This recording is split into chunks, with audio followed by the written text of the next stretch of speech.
et je vais partager mon écran. Parfait. Donc maintenant, le micro, c'est bon pour tout le monde? Oui, Ouais, c'est correct. OK, super. Merci beaucoup. Donc, comme je le disais tout à l'heure, aujourd'hui, on va faire une petite démonstration sur l'utilisation de ce qu'on appelle les cookies en développement web. Un cookie, c'est en fait quoi? Un cookie, c'est une fonctionnalité qui est disponible dans tous les browsers. Ça permet à un browser qui habituellement n'a pas accès au système de fichiers de votre ordinateur. Ça permet à votre browser de créer un petit fichier texte à l'intérieur duquel il peut sauver, laissez-moi juste écrire des mots cookies, à l'intérieur duquel il peut sauver des paires d'informations, clés et valeurs. Si vous allez par exemple sur Facebook ou sur Amazon ou sur eBay, dépendamment de ce que vous avez configuré dans les settings comme préférence, votre interface usager va avoir une certaine couleur, où on va se rappeler de votre nom, où on va se rappeler des informations qui étaient dans votre panier d'achat.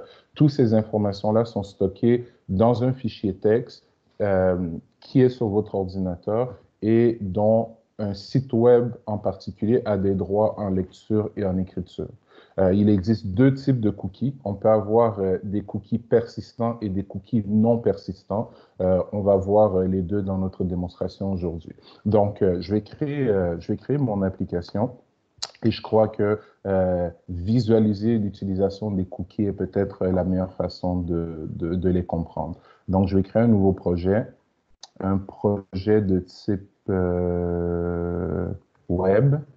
Je vais y aller avec une application Webform, mais les techniques que je montre ici en Webform sont utilisées presque intégralement de la même façon en ASP.MVC, pour ceux qui font du ASP.MVC, puisque l'objet cookie existe aussi en ASP.MVC. En fait, on l'hérite du ASP Webform sur lequel s'appuie le ASP.MVC. Donc, je vais appeler ça démo cookie et on va viser le dossier que j'ai prévu à cet effet pour notre démonstration d'aujourd'hui. OK, donc je vais prendre un gabarit empty. Parfait. Et dans mon gabarit empty, la première chose que je vais faire, je vais rajouter deux webforms. Un premier webform qu'on va convertir très rapidement à une page de login et un deuxième webform qui sera la page vers laquelle je suis supposé être redirigé si jamais mon login est successful, est réussi. Donc, un cas d'utilisation standard là qu'on a en développement web habituellement. Donc, si je vais dans mon explorateur de solutions, on va y aller rapidement. Donc, add un nouvel item. Donc, je vais y aller avec un webform. Je vais laisser le nom par défaut, webform 1. On l'ajoute. C'est fait. Et je vais aller tout de suite rajouter mon webform 2. Nouvel item, webform 2, ajouter.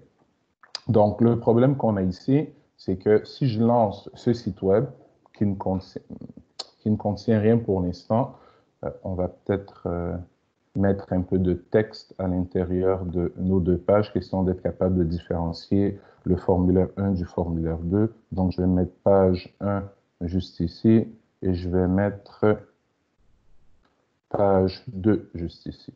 Donc, je vais sur la page 1 qui, comme on l'a dit, va devenir notre page de login et la page 2 va devenir la page de fonctionnalité auquel j'ai accès une fois que j'ai réussi à me login correctement.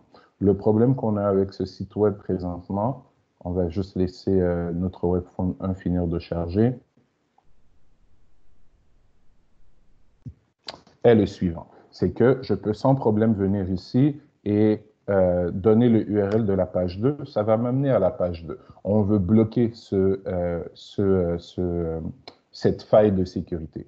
On ne veut pas qu'un utilisateur qui n'est pas encore logué ou qu'un administrateur qui n'est pas encore logué, mais qui connaît le URL de la page d'administration ou de la page de configuration, puisse tout simplement taper ce URL et y avoir accès.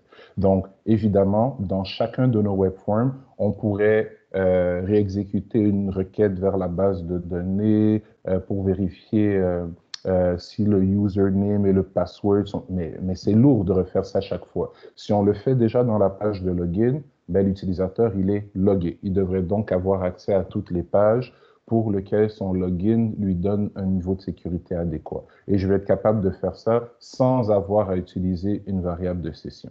Donc, voici comment on va procéder. Évidemment, s'il y a des utilisateurs qui se loguent dans notre application, ben c'est parce que, oui, quelque part dans une base de données, on a une table d'utilisateurs avec leur username, leur password. Donc, on va, oui, quand même devoir créer une base de données, ce qu'on va faire rapidement dans quelques secondes. Mais ici, je vais commencer par créer mon fameux formulaire. Donc, je vais y aller rapidement. Comme d'habitude, je pourrais utiliser des balises HTML, faire du Ajax, mais pour des raisons de simplicité, je vais y aller avec des balises ASP directement. Donc, je vais prendre un textbox, un premier textbox que je vais placer juste ici. Je vais me débarrasser de page 1. Donc, ce textbox, je vais lui rajouter du texte pour nous indiquer à quoi il va servir. Donc, ça va être le user name de l'utilisateur. Écrivons-le comme ça. OK. Donc, user name. On va prendre un deuxième textbox. Donc, mon deuxième textbox va servir à quoi? Mon deuxième textbox, juste ici.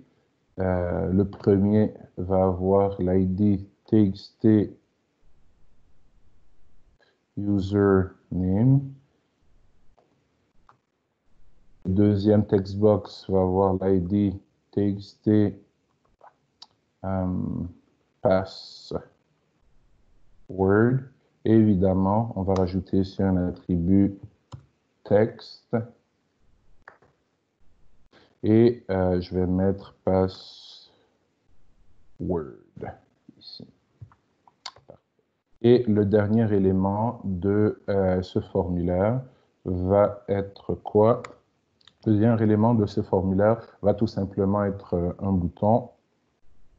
Parfait. Donc, un bouton de soumission. Et je vais appeler ça, je vais lui donner comme texte login tout simplement. Donc, quand j'appuie sur le bouton de login qui se trouve ici, je vais récupérer le username, le password, vérifier que cette personne existe bel et bien dans ma base de données. S'il existe dans ma base de données, je veux récupérer son nom et mettre son nom à l'intérieur de quelque chose qu'on appelle un cookie. Et ce cookie, comme ce n'est pas une variable qui existe dans mon browser, mais bel et bien une variable qui existe dans un fichier texte sur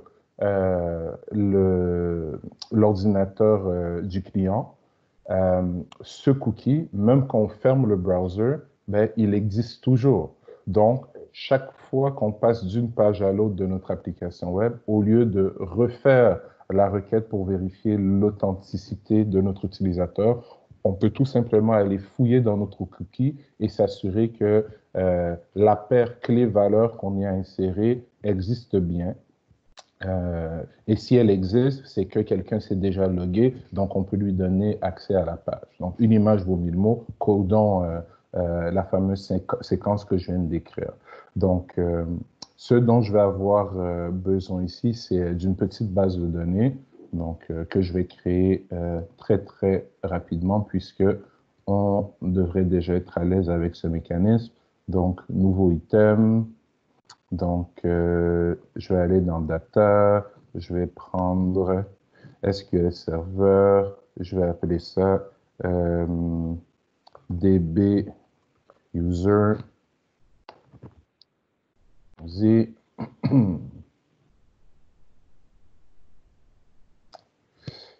Parfait, elle est en train d'être créée. Donc, double-cliquons dessus. Dans cette table, que va-t-on mettre ou que va-t-on créer comme table dans cette base de données? Donc, je vais créer une nouvelle table. Une table que je vais appeler utilisateur. Tiens. Utilisateur. Utilisateur. Et à l'intérieur de cette table, je vais y aller très simplement. On va avoir un ID, un nom, un username et un password. Donc, mon ID, je vais, pour des raisons de simplicité, encore une fois, y aller avec un ID qui va être auto-increment. Donc, allons-y. Donc, mon ID est maintenant de type auto-increment. Donc, je vais rajouter le nom de notre fameux utilisateur. Euh, Tiens, varchar 50. Tiens. Donc, après le nom, j'ai dit que je voulais le username. Donc, username que je vais garder ici. Ah bon, on va garder le même type partout. Parfait. Et je vais faire la même chose pour le password. Donc, je garde les mêmes types de données tout simplement pour des questions de simplicité ici. Là. Allow null. Non, je ne veux pas permettre des nuls. Et voilà, on va update.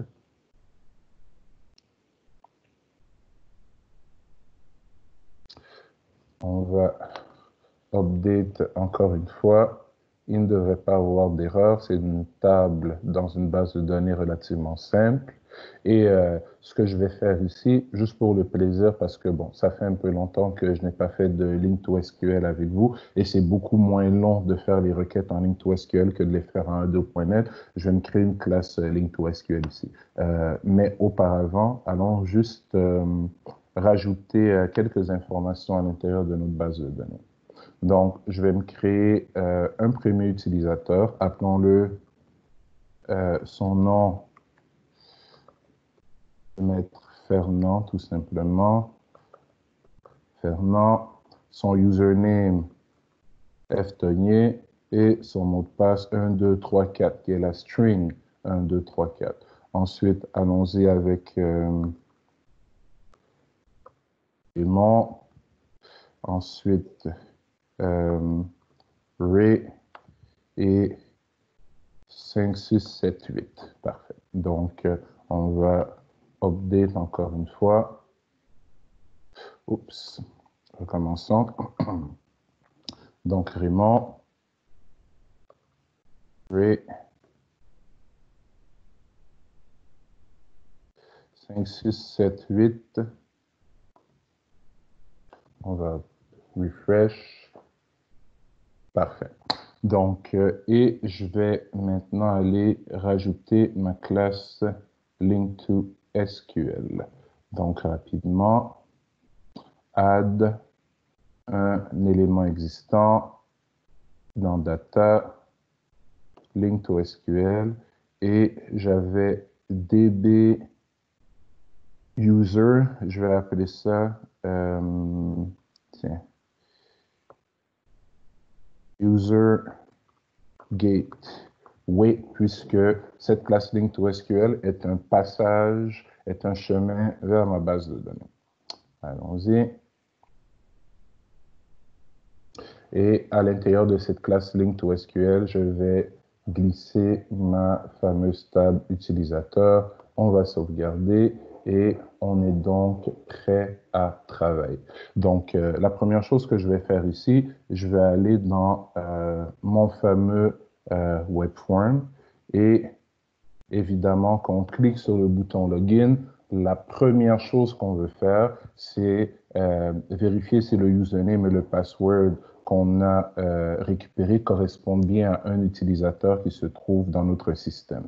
Si c'est le cas, on veut créer un cookie, donc un fichier texte, et ce fameux cookie-là, on veut lui rajouter une nouvelle valeur, donc une paire de clés et de valeurs. Donc, allons-y. Donc, si je veux interagir avec ma base de données, je vais devoir créer un, je vais appeler ça comment? Donc, un user gateway data context. Je vais l'appeler DB parce qu'il me permet d'accéder à la base de données. Donc, new user gateway data context. Et moi, si la requête que je vais effectuer est correcte, ben, ça devrait me retourner quoi comme type de données? Donc, si je vais voir dans mon explorateur de solutions, juste ici, ma classe Link2SQL a créé un gateway, mais aussi une classe utilisateur qui modélise la table utilisateur dans ma base de données. Donc, moi, je vais faire une requête pour essayer de trouver un utilisateur qui contient le username et le password que j'ai récupéré de la base de... pardon, je vais essayer de faire une requête pour me retourner un utilisateur qui a le même username et le même password que les informations qui proviennent des deux textbox dans mon formulaire. Donc, allons-y. Comme ceci. Donc, je veux un utilisateur. Je vais l'appeler temp, c'est mon utilisateur temporaire. Et voici ma requête Link2SQL. Donc, from, je vais l'appeler US pour user, ou U for, excusez-moi, from U in db. Utilisateur avec un S, ça va, qui est un tableau d'utilisateurs. Donc, moi, je veux récupérer un utilisateur en particulier s'il existe. Donc, on va rajouter une clause where U point le username est égal à quoi? À ce qu'on est en mesure de récupérer du txt username, point text. Et pour un peu plus de précision, je vais utiliser la méthode trim. Donc, il va me permettre de m'assurer que si jamais dans le textbox, l'utilisateur écrit quelque chose et rajoute un espace, la méthode trim enlève les espaces qu'il y a à la fin d'une string et au début d'une string pour que ça matche parfaitement avec la manière dont j'ai écrit mes strings dans la base de données. Et on veut aussi que ce soit la même chose pour u.password égale txt password.text.trim. Parfait. Et si ça c'est vrai, on veut select U. Maintenant, moi, je sais que ça va me retourner soit un seul enregistrement, soit 0 enregistrement, puisqu'il y a soit un seul enregistrement qui répond à mon critère de sélection ici, ou aucun enregistrement. Donc, je vais choisir point single or default. Single me retourne un enregistrement s'il y en a un. S'il n'y en a pas, ça génère une exception. Single or default me retourne un enregistrement s'il y en a un. S'il n'y en a pas, ça me retourne nul. Donc, c'est ce qui m'intéresse. Et je veux qu'on me retourne quoi? On me retourne un utilisateur. Donc, allons-y, notre requête est prête. Maintenant, comme je l'ai dit, mon objet ici va être soit nul, soit contenir de l'information intéressante pour moi. Donc, ce que je vais faire, c'est ceci. If, juste avant de faire cela, j'ai besoin de mon cookie, donc un HTTP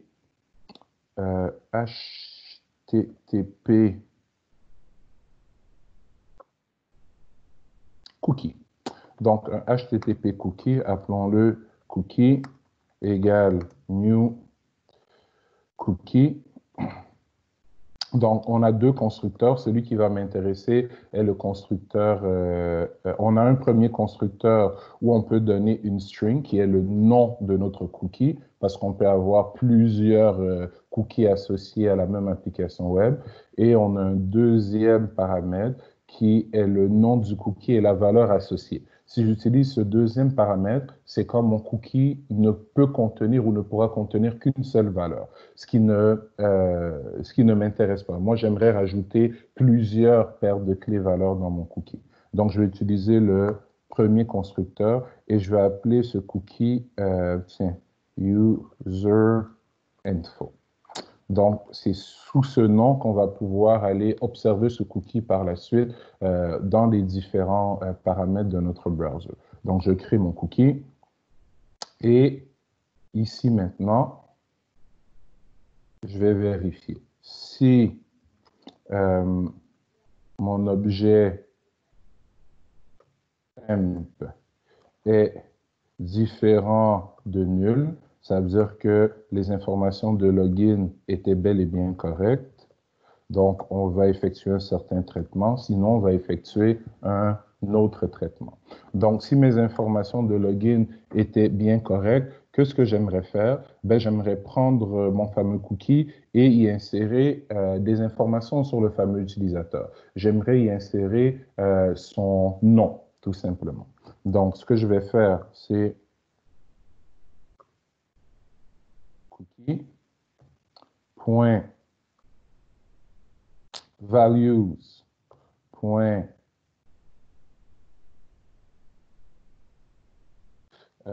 .values avec un S, .add. Et ici, on voit qu'on a plusieurs surcharges. Celle qui va m'intéresser, c'est la deuxième. Donc, moi, je vais appeler ça nom, tout simplement. Et je vais initialiser cette clé avec quoi? Avec temp.nom. Voilà. Et je vais rediriger. Donc, response point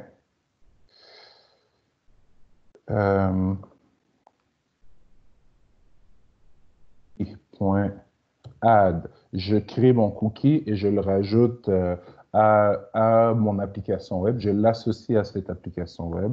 Donc, on va rajouter cookie. Et une fois que c'est fait, je vais rediriger l'utilisateur vers la page de fonctionnalité auquel il a le droit lorsqu'il se log correctement, qui est la page suivante. Donc, on va y aller avec un response, encore une fois, point redirect, et on va rediriger vers où? Vers webform 2.aspx. Si jamais les informations de login que j'ai fournies ne sont pas correctes, ben, qu'est-ce qu'on aimerait faire ici? On aimerait rester sur la même page de login, mais indiquer à l'utilisateur qu'il a fait une erreur, tout simplement. Donc, que ces informations de login n'étaient pas correctes. Donc, je vais aller comme ceci. Je vais faire un response.write plutôt. Et la méthode response.write qu'on a déjà utilisée à quelques reprises ensemble cette session permet de passer en paramètre en fait une string ou une information qui est retournée dans la page actuelle. Mais si jamais je décidais de formater ces informations comme étant du code HTML, regardez ce qui va se produire. Donc moi, je vais décider de faire ceci. Je vais décider de faire script. C'est juste pour montrer une variante de ce qu'on pourrait faire. Donc, script et tiens, alerte et bad login information. Allons-y comme ça. Donc, on ferme notre code JavaScript et on ferme la balise de script. Fait. Et OK. Donc, exécutons notre site dans son état actuel. Allons-y. Donc, si je lance.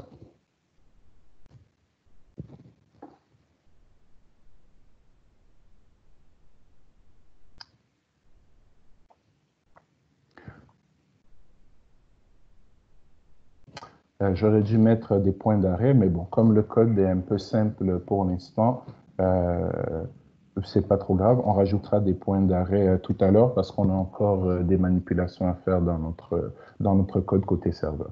Donc, présentement, si je m'amuse ici à taper Web Application 2, ben, on est toujours redirigé vers Web Application 2. Il n'y a aucun problème jusque-là. Ça va? Ou plutôt, il y a encore un problème à ce stade-ci.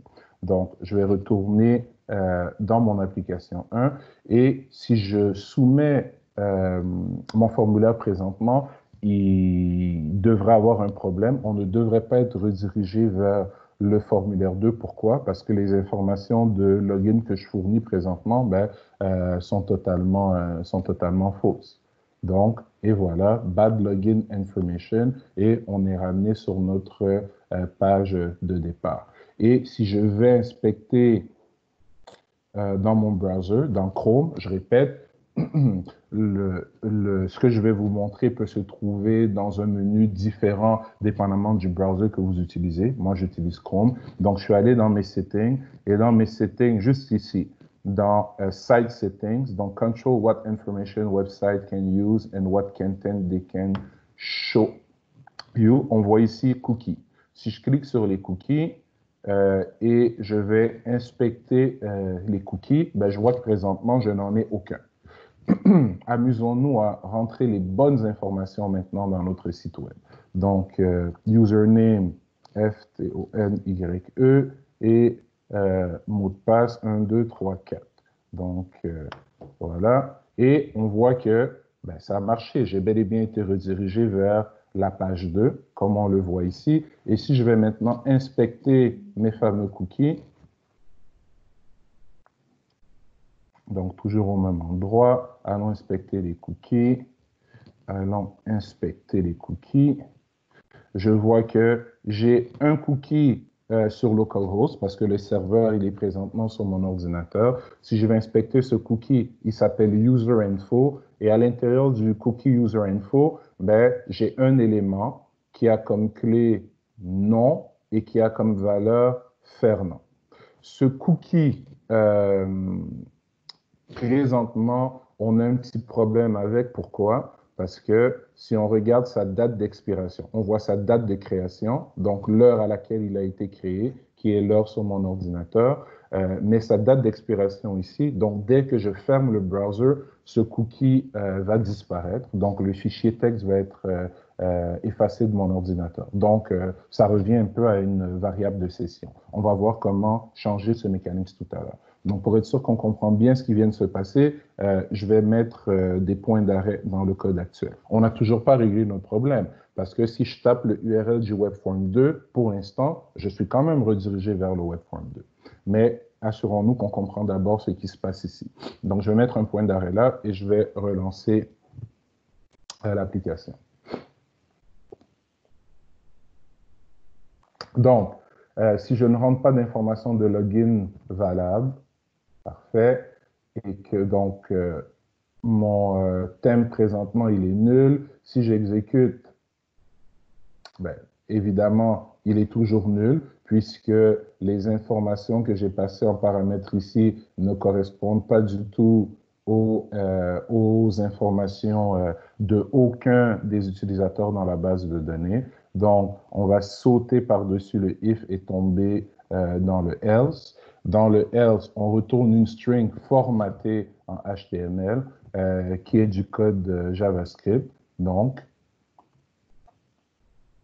on a effectivement ici notre fameux alerte qui est généré, suivi du contenu habituel de ce document HTML. Si on s'amuse à inspecter le code source de la page, ben, c'est normal qu'on retrouve encore une fois notre formulaire parce que c'était le code HTML de la page de départ, mais on ne voit pas notre balise de script ici. Pourquoi? Parce que, en fait, elle est juste ici, elle a été rajoutée avant le document HTML.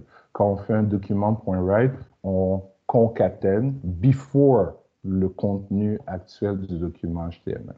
Donc, continuons continuons l'exemple. Donc, si je relance encore une fois, mais que cette fois-ci, je rentre les informations de login valables. Donc, allons-y avec FTONYE et 1, 2, 3, 4. Donc, cette fois-ci, on va avoir un et un seul utilisateur qui va nous être retourné. On voit que notre variable n'est plus nulle. Donc, comme on le voit ici, elle n'est plus nulle. Elle contient bien de l'information. Donc, on rentre à l'intérieur, excusez-moi, de notre if, et je vais prendre la peine ici de prendre ma variable cookie et de la rajouter dans ma fenêtre espion. Donc, la variable cookie, présentement, ne contient rien. Elle a été déclarée ici et initialisée. Donc, elle a un nom, mais elle ne contient pas d'information. La preuve est que si je l'éclate à ce stade-ci et je vais inspecter son attribut values, donc les différentes paires de clés-valeurs qui sont comprises à l'intérieur de mon cookie, on voit qu'il est présentement vide. Et si je retourne encore une fois dans mon browser, parce qu'on n'a pas encore fini d'exécuter le code, donc le cookie ne devrait pas avoir été complètement initialisé encore au moment où on se parle. Si je vais inspecter mes cookies, parfait, je vois que pour l'instant, je n'en ai pas de cookies associés à mon site web. Donc, continuons. Donc, je récupère le nom de l'utilisateur qui vient de se loguer correctement et je l'associe à la clé nom de mon objet cookie. Voilà. Et maintenant, j'associe le cookie à mon application web. Parfait. Donc, si maintenant on regarde dans Values, on voit qu'il y a parmi les valeurs associées à mon cookie, une valeur qui a la clé nom et qui a le contenu faire nom. Donc, on continue. Et en continuant, on a notre fameuse redirection vers la page 2. Et si on retourne inspecter, on va juste, excusez-moi, faire un petit refresh ici. Si on retourne inspecter nos cookies, on voit bel et bien qu'on a un cookie qui a été ajouté, qui s'appelle UserInfo et qui contient l'information qui nous intéressait. Donc, je répète, chaque browser a la possibilité sur la machine du client d'écrire dans un fichier texte et de lire dans ce fameux fichier texte. Maintenant, c'est la lecture qui va nous intéresser, puisque quand je navigue d'une page à l'autre, j'aimerais sur toutes les pages subséquentes de mon site être capable d'aller lire mon cookie et si la clé nom de mon cookie contient l'information, ça veut dire que l'utilisateur est bel et bien logué et donc je lui donne accès à la fameuse page. Si la clé nom de mon cookie ne contient pas d'information ou si le cookie n'existe pas, ça veut dire que l'utilisateur n'a jamais été logué, donc il n'a pas accès à cette fameuse page, auquel cas, je le redirige plutôt vers la page de login. Donc, c'est la modification que nous allons faire ici. Donc, je vais aller dans ma page 2. Et dans cette page 2, allons attaquer le code. Et c'est dans l'événement load que je vais travailler, puisque c'est dès le chargement de la page que je veux vérifier si cette application web contient des cookies ou non. Donc, encore une fois, on va avoir un HTTP cookie. Je vais l'appeler encore cookie. La variable cookie qui se trouve ici est une variable locale à ce webform et n'a pour l'instant rien à voir avec la variable cookie qui se trouvait dans mon webform. Par contre, ce que je vais faire ici, je vais utiliser un request.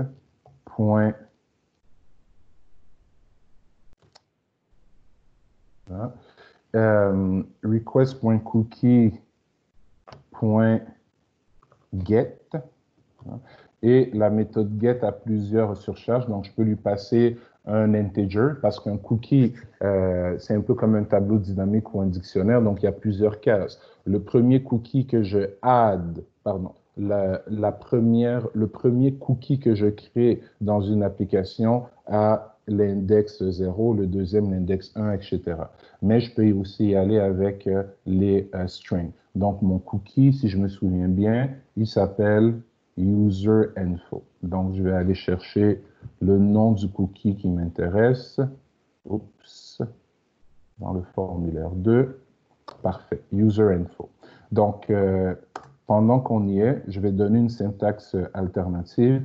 J'aurais aussi pu écrire ceci. J'aurais aussi pu écrire request cookies et avec les crochets, ici, venir donner le nom du cookie qui venir donner ici une string qui représentait le nom du cookie qui m'intéresse. Ça va, donc c'est une syntaxe alternative. Moi, j'aime bien celle-ci parce qu'elle est très, très orientée objet. Donc ici, ça me permet de récupérer un cookie qui s'appelle user_info. Si jamais le cookie user_info a été créé et contient bel et bien de l'information. S'il a été créé et contient bel et bien de l'information, ben, je suis maintenant capable de faire ceci. Donc, je vais dire if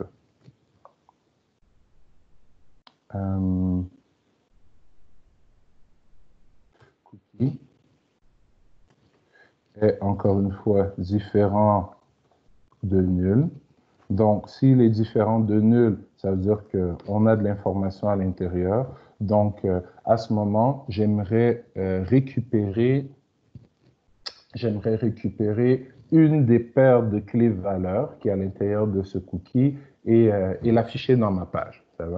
Donc, de toute façon, si le cookie existe, c'est qu'il y a eu un login. Mais ici, je vais faire mieux. S'il y a eu un login, je veux afficher dans le fameux Webform 2 le nom de ce fameux utilisateur.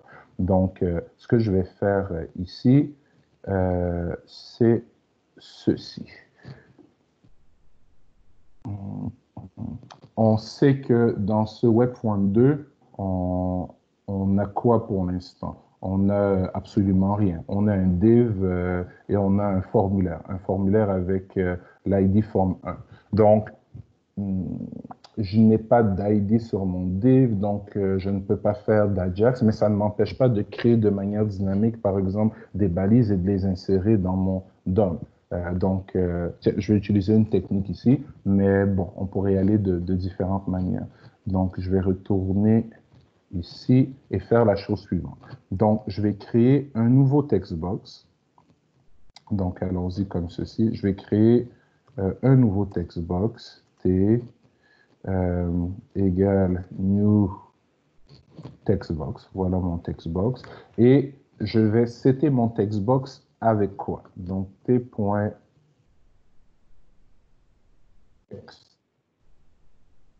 égale. Donc, dans cookie, on a un tableau qui s'appelle values. Donc, cookie.values .get, encore une fois. Donc, de la même façon que on utilise la méthode get sur le tableau cookies de l'objet request, on peut utiliser la méthode get sur le tableau values de notre objet cookie. Et ici, on va passer quoi en paramètre? Mais moi, qu'est-ce qui m'intéresse? C'est le nom, tout simplement. Donc, qu'est-ce qui se passe ici? Definition for get. Values. Ah, c'est get en majuscule, excusez-moi. Et ici, non. Voilà. Et ce textbox que je viens de créer de manière dynamique, Euh, donc, il aurait pu déjà exister là dans mon Webform 2 et j'aurais utilisé le nom de variable ici aurait été l'attribut ID de mon textbox, mais j'ai créé un textbox de toutes pièces et ce textbox, je vais faire quoi? Je vais l'ajouter à l'intérieur du formulaire. Quel formulaire? Le formulaire qui se trouve déjà ici dans mon Webform 2. Et ce fameux textbox va contenir quoi? Va contenir Fernand, puisque Fernand est la valeur associée à la clé nom. Donc, allons-y. Mon formulaire s'appelle comment? Mon formulaire s'appelle forme 1. Donc, allons-y. Donc, oups. Désolé pour ça. OK. Qu'est-ce que j'ai fait? Donc, excusez-moi. Webform 2, OK, allons-y comme ça. Donc, design, retournons dans notre Webform 2 et on va juste le remettre en position. Voilà. Donc, Webform 1.add. 1.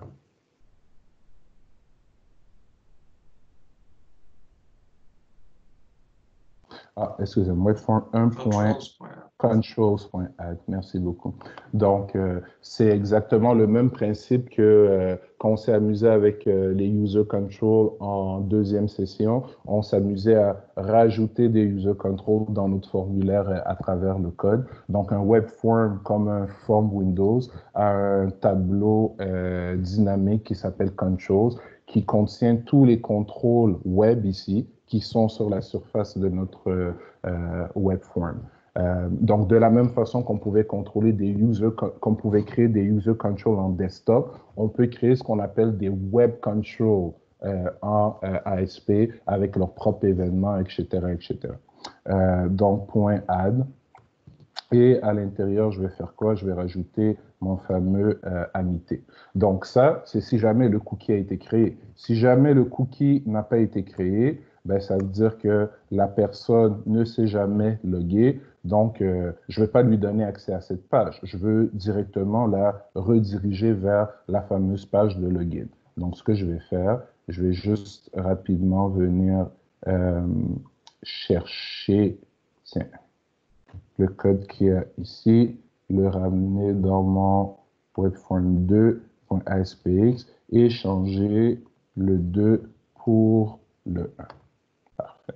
Donc, mettons un point d'arrêt ici et lançons l'application à partir du webform 1. Donc, je lance l'application. Oups. Je lance l'application à partir de mon webform 1 et on va essayer de tricher comme on le faisait tout à l'heure. Au lieu de se loguer normalement, on connaît le URL de la page administrative qui est mon webform 2. Donc, essayons de le taper directement. Excusez-moi.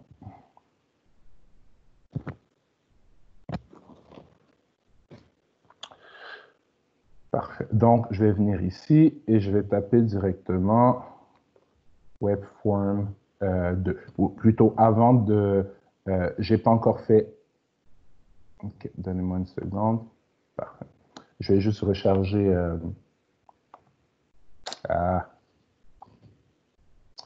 Okay, excusez-moi, cette petite erreur. Donc, ce que je voulais faire avant de lancer l'application, c'est d'abord vous montrer que présentement, encore une fois, je n'ai pas encore de cookies à ce stade-ci, puisque depuis le début de la démonstration, ce qu'on crée, ce sont des cookies non persistants, donc des cookies qui se comportent un peu comme la session. Donc, dès qu'on ferme le browser, le cookie disparaît, le fichier texte associé disparaît. Donc, à cet instant-ci, comme on le voit, je n'ai aucun cookie. Donc, je vais aller sur ma deuxième page 2.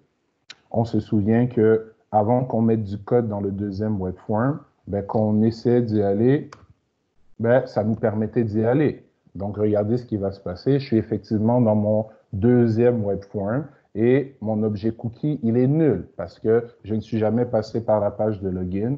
Donc, puisqu'il est nul, on va tomber dans le bloc else et le bloc else va faire quoi? Va nous rediriger sur la page de login. Donc, il n'est plus possible ici d'avoir accès au webform 2 ou 3 ou 4 ou 5 ou 1000, peu importe, tant aussi longtemps qu'on ne s'est pas logué et qu'on n'a pas mis les bonnes informations à l'intérieur de notre cookie. Si maintenant je me log, on avait un deuxième utilisateur qui était Ray, si je ne me trompe pas. Si je mets Ray avec 1, 2, 3, 4, qui est le mauvais mot de passe pour Ray, ben, je vais rester sur ma première page. Pourquoi? Parce qu'on me retourne un utilisateur qui est nul.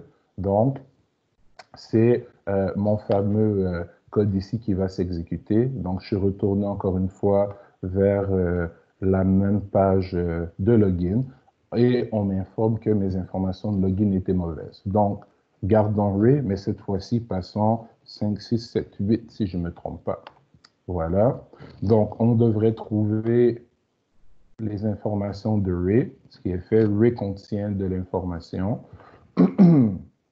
On crée le cookie avec le nom Raymond. Allons-y.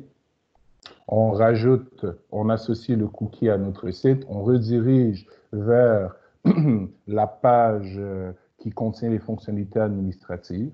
On récupère le cookie. Et à l'intérieur de ce cookie, si on va inspecter, donc à l'intérieur de ce cookie qu'on vient de récupérer, qui s'appelle User Info, on voit que on a la clé, on a la valeur nom, pardon, la clé nom et la valeur Raymond. Donc, je crée un textbox, je récupère le nom, donc la propriété texte du textbox contient nom, et je rajoute ce textbox à mon formulaire. Donc, le résultat final est le suivant. On a un magnifique Webform 2 dans lequel on a un textbox qui a été créé de manière dynamique. Donc, j'ai juste voulu faire une petite parenthèse parce que je crois que je n'avais pas encore créé de manière dynamique des balises dans mon code C# côté serveur pour les rajouter à un webform.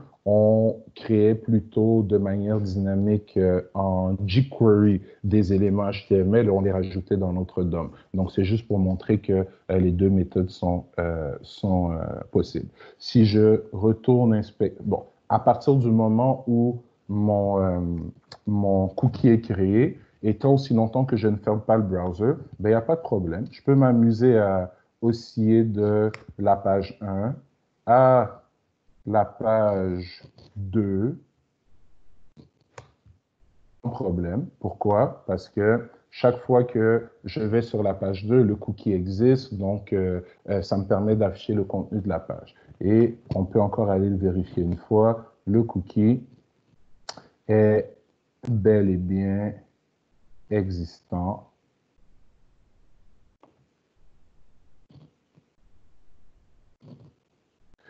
Mais sa date d'expiration est when the browser session end. Donc, il meurt en même temps que la session. Donc, si je, et je vais faire exprès, je vais juste récupérer l'adresse qui est là. Je vais, je vais fermer mon browser. Magnifique. Je vais relancer l'application. Et je vais relancer l'application.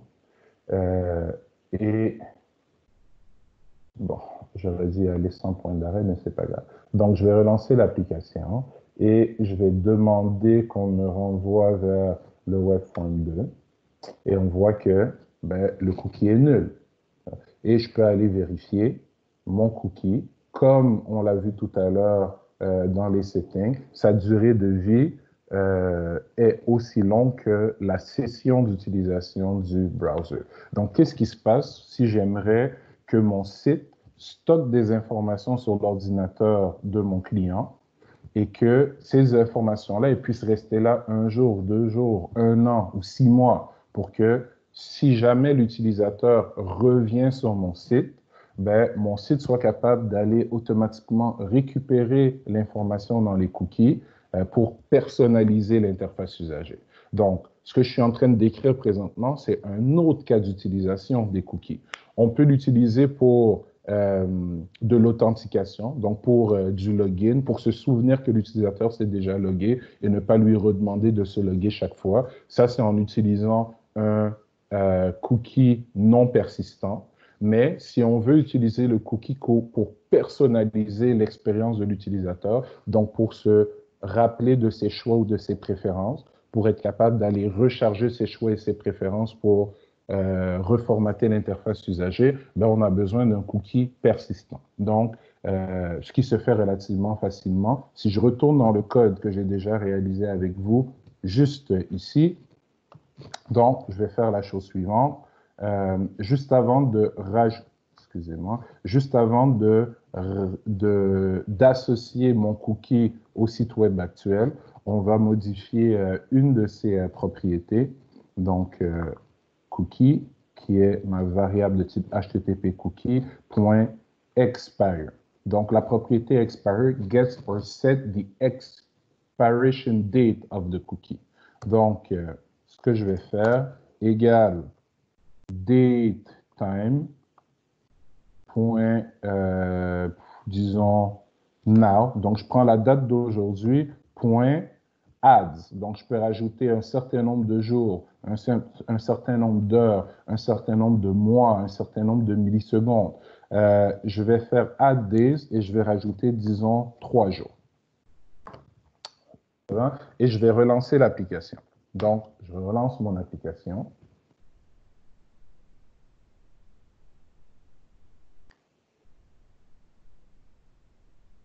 En tapant tout de suite 2, on va voir qu'on va être redirigé vers la page de login. C'est normal, le cookie n'a pas encore été créé.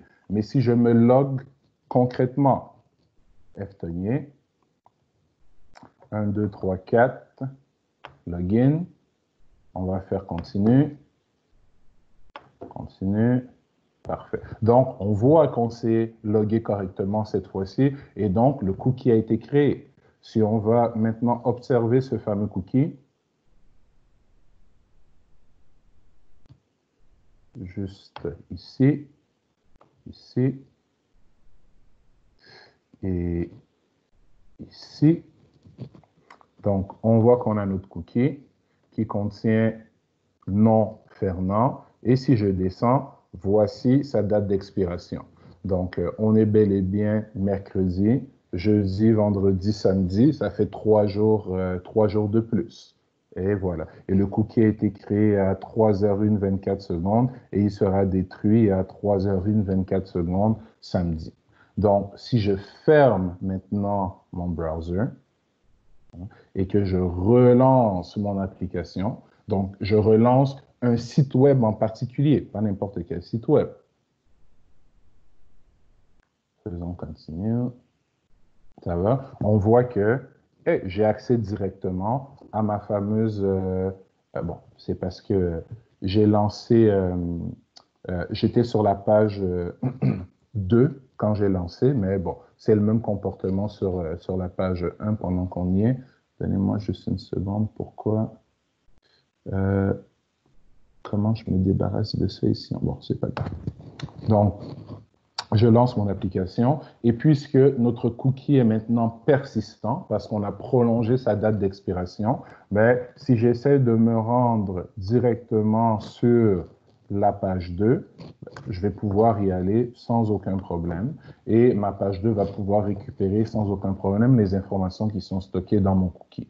Donc, quand on rend un cookie persistant, ben, on ne veut pas l'utiliser pour gérer l'accès à d'autres pages de notre site. Quand on veut utiliser un cookie pour gérer l'accès aux différentes pages de notre site après qu'on se soit logué, ben, il faut que ce soit un cookie non persistant. Donc, c'est aussi simple que ça, l'utilisation des cookies en réalité.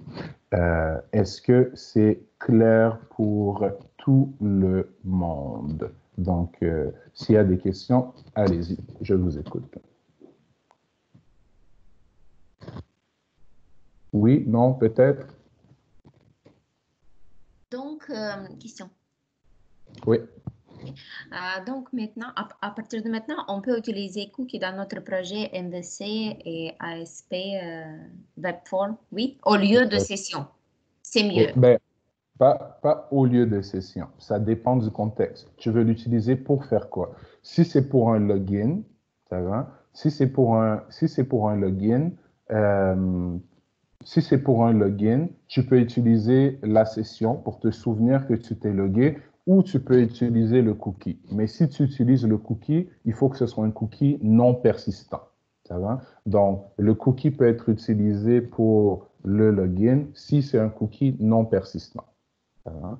Par contre, la session peut toujours être utilisée pour le login. Ce qu'on ne devrait plus utiliser pour vérifier sur toutes les pages si on est logué, ben, c'est la technique où on refait tout le temps une requête vers la base de données parce que ça prend trop de bandes passantes, trop de trafic. Donc, je vérifie une fois. Si je me suis logué correctement, je mets l'information dans la session ou dans un cookie non persistant. Et dans chacune des pages, je vérifie si la variable qui m'intéresse dans ma session ou dans mon cookie n'est pas nulle. Si elle n'est pas nulle, ça veut dire que je suis logué et donc je peux continuer.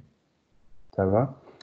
Par contre, si tu veux si dans ton site web, ton utilisateur a la possibilité de choisir, par exemple, le background. Est-ce qu'il veut qu'il soit foncé ou est-ce qu'il veut qu'il soit clair? Est-ce qu'il veut que la fenêtre de post ou de publicité apparaisse en permanence ou est-ce qu'il veut qu'elle n'apparaisse pas en permanence? Toutes ces préférences, tous ces choix que l'utilisateur fait en cliquant dans ton application, tu peux les sauvegarder dans des cookies. Ce qui fait que la prochaine fois qu'il vient sur ton site, la première chose que tu fais, tu lis ce qu'il y a dans les cookies et à partir de ce qu'il y a dans les cookies, là, tu personnalises son interface usagée. Donc, c'est à ça que peuvent servir les cookies. Et ça, la session ne peut pas te permettre de le faire. Parce qu'une fois que tu fermes ton browser, la session meurt, donc tu perds toutes les informations à l'intérieur de ta session. Petite particularité, présentement, comme on l'a vu, si je ferme mon browser, je le rouvre. D'ailleurs, je vais fermer euh, mon application. Je vais rouvrir Chrome, tout simplement.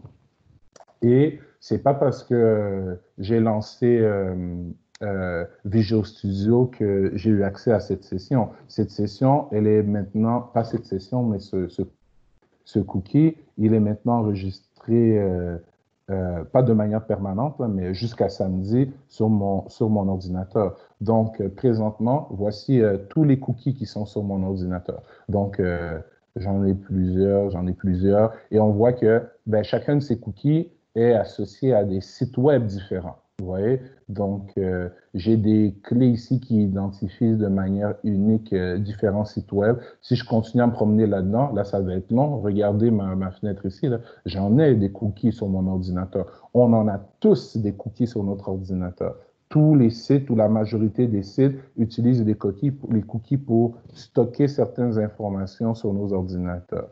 Si j'en choisis, tiens, un au hasard, celui-ci ici, Viewer. Donc, ce site-là a stocké des informations sur moi. Et regardez, c'est bon. Regardez le temps pendant lequel ce cookie-là va rester sur mon ordinateur, jusqu'en 2021, jusqu'en février 2021.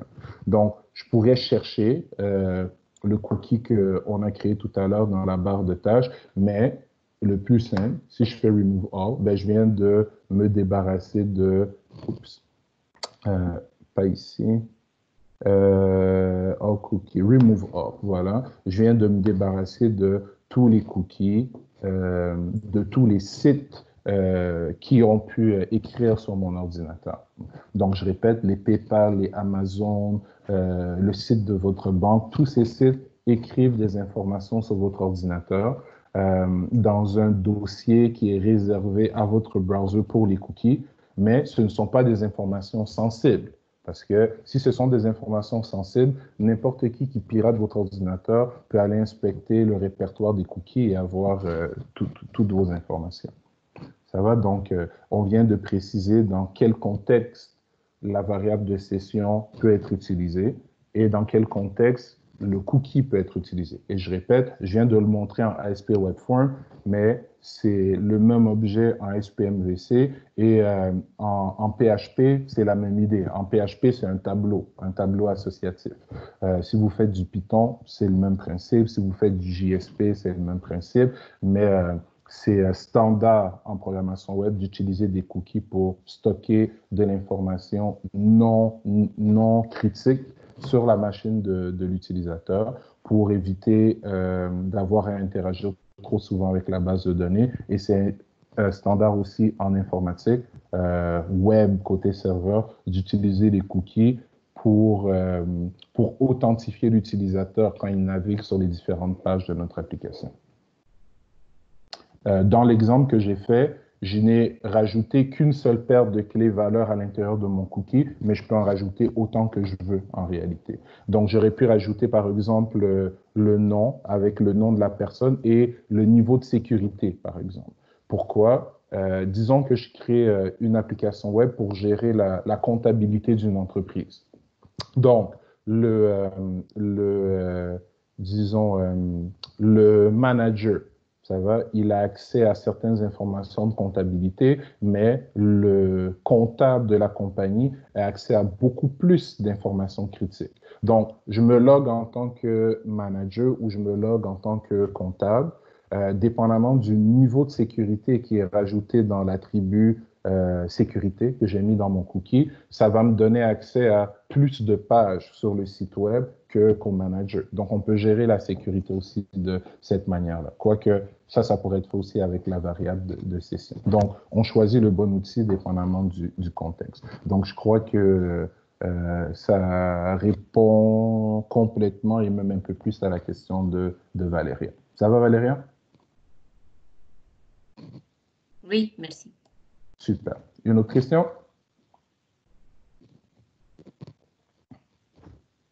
Non?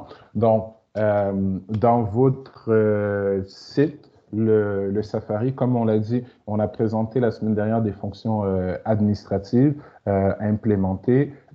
Évidemment, pour avoir accès à la partie administrative, il fallait avoir accès à une espèce de login que vous pouvez faire par la session ou maintenant par les cookies. Il y a des fonctionnalités clients aussi où on devait probablement se loguer qu'on peut implémenter maintenant avec les sessions ou avec les cookies. Mais pour tout ce qui est personnalisation de l'interface usager, on peut y aller avec les cookies. Un exemple simple, si vous avez une application dans laquelle vous avez un panier d'achat, par exemple, et que l'utilisateur il est en train de rajouter à son panier d'achat des voyages qu'il aimerait faire, mais il n'a pas encore check-out. Il n'a pas encore payé pour ses voyages. Et il ferme son browser ou il perd sa connexion Internet. Si vous étiez en train de travailler avec la variable de session, that's it, c'est fini. Il a perdu toute l'information qu'il avait déjà mis à l'intérieur de son panier d'achat. Imaginez s'il avait sélectionné 4 voyages. C'est long à re-remplir. Pardon. Donc, ce qu'on fait souvent en web, c'est que peut-être que dans ma variable de session, pour chaque voyage que la personne rajoute dans son panier d'achat, je rajoute une nouvelle clé valeur dans mon... pardon. Puis ce qu'on fait normalement, c'est que pour chaque voyage que la personne veut rajouter dans son panier d'achat, moi, je rajoute dans mon cookie une nouvelle paire de clés et valeurs. Donc, ça peut être ID du voyage et je mets l'ID du fameux voyage que la personne, auquel la personne aimerait s'inscrire. Et je garde ces informations-là dans mon cookie tant aussi longtemps que la transaction n'est pas terminée. Comme ça, si jamais l'utilisateur, c'est trop long, il ferme mon site ou il perd sa connexion ou son ordinateur s'éteint parce que sa batterie est morte, la prochaine fois qu'il revient sur mon site, ce que je vais faire, je vais aller regarder dans mon cookie est-ce qu'il y avait déjà des voyages auxquels cette personne s'est inscrite pour lesquels la transaction n'était pas finie? Si oui, je vais, à partir de l'ID qu'il y a dans mon cookie, recharger les informations de ces voyages et les rajouter dans le panier d'achat de mon client. Donc, ça permet d'automatiser certaines tâches, de rendre nos sites plus user-friendly, d'offrir une meilleure expérience de navigation aux clients. Donc, voilà quelques exemples de situations dans lesquelles les cookies sont intéressants pour vous. Et je répète, pas juste en ASP, mais si vous n'avez pas eu la chance d'utiliser des cookies dans votre cours de PHP, faites une petite recherche sur Google. Là, c'est assez simple à faire en PHP aussi.